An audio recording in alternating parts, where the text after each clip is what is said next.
જય મહાકાળી બાળ યુવક મંડળ દ્વારા છેલ્લા 5 વર્ષથી દશામાની પ્રતિમાનું નિઃશુલ્ક વિતરણ કરવામાં આવી રહ્યું છે, ત્યારે આ વર્ષે 1000 દશામાની મૂર્તિનું વિતરણ કરવામાં આવ્યું.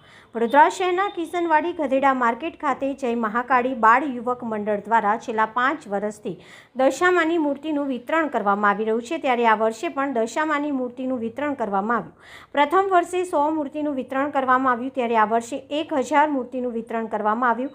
મોટી સંખ્યામાં માઈ ભક્તો માં દશામાની મૂર્તિ લઈ જાય છે અને ઘરે દશામાની સ્થાપના કરી પૂજા અર્ચના કરવામાં આવે છે.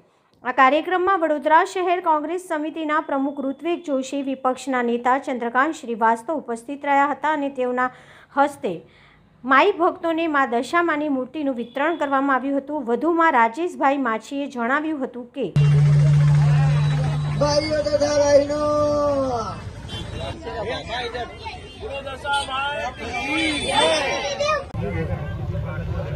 અત્યારે હાલમાં કિશનવાડી ગધેડા માર્કેટ 4 રસ્તા પાસે અમે લગભગ 5 વર્ષથી દશા માતાની મૂર્તિઓનું વિતરણ ફ્રીમાં વિતરણ કરી રહ્યા છીએ.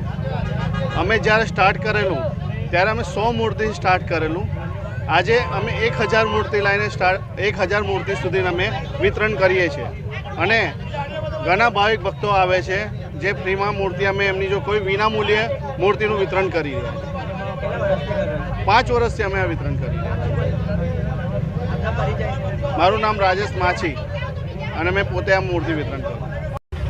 પવિત્ર દશામાના તહેવારના ભાગરૂપે અહીંયા ગધેડા માર્કેટ 4 રસ્તા કિશનવાડી કંકુમાસી જે વર્ષોથી દશામાની મૂર્તિનું નિઃશુલ્ક વિતરણ કરે છે, એમના પરિવાર દ્વારા અહીંયા ખૂબ જ બધા મોટી સંખ્યામાં ભાવિક ભક્તો ઉપસ્થિત છે. બધાને નિઃશુલ્ક માતાજીની મૂર્તિનું વિતરણ રાખવામાં આવ્યું છે, જેમાં અમને અહીંયા બોલાયા. અમે એમના આભારી છે.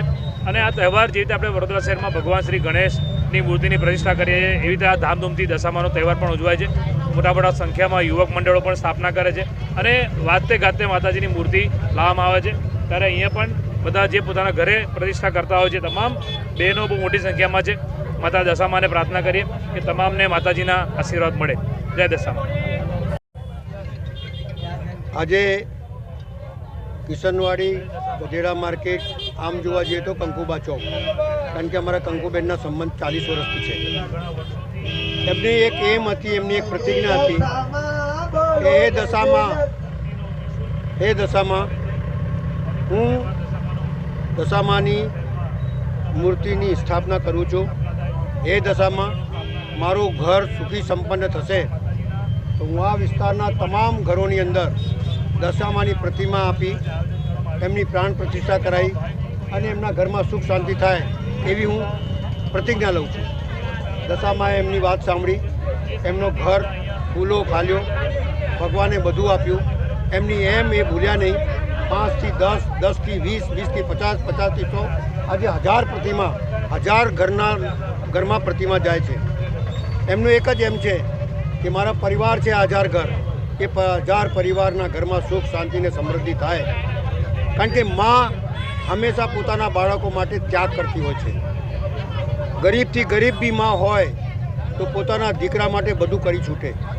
વરસાદ પડતું હોય ને ઉપરથી પાણી પડતું હોય તો પોતે ભીગી જાય પણ છોકરાને નહીં પલળવા દે. જમવાનું ના હોય તો પોતે ના જમે પણ બાળકને જમાવે, એને માં કહેવાય. દરેક દુઃખ વેઠીને જે બાળકોને ઉછેર કરે, એને સુખ શાંતિ આપે, એને માં કહેવાય. અને આજ એવી દશામાં છે કે લોકોના ઘરમાં સુખ શાંતિ આવે, લોકોનો ઘર સમૃદ્ધ થાય, ફૂલે ફાલે અને ખૂબ સુખી શાંતિ આવે, એવી એમની એક એમ હતી અને એમ પ્રમાણે એમને 1000 પ્રતિમા આપી છે. માથી પ્રાર્થના કરીએ કે હે માં, એ બધાના ઘરમાં સુખ શાંતિ લાવજે અને અમારા આખો પરિવાર સુખી થાય એવી પ્રણની સાથે આગળ વધી રહ્યા છે. અને એમ 1000 પ્રતિમાનું વિતરણ એ લોકોના સુખ શાંતિ માટે અને સમૃદ્ધિ માટે છે.